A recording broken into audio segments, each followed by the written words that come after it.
Ahojte, volám sa Jarka a teraz vám ukážem, že ako jednoducho vymeníš pätku na šiacom stroji.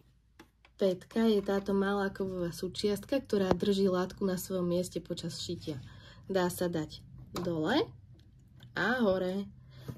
Je tu na to na zadnej časti taká páčka, táto. Iba si ju dáte dolu a zase dvihnete. Niekedy potrebujete pätku vymeniť, pretože potrebujete napríklad prišiť zips a vtedy sa dáva iná pätka. Na zadnej časti nájdete takýto cuplíček. Ak ju chcete dať dolu, cuplíček stlačíte a pätka sa uvoľní. Ak chcete pätku znovu nasadiť, tak len dáte dole páčku, ona sa tu cvakne a keď pôjdete hore, znova už bude nasadená.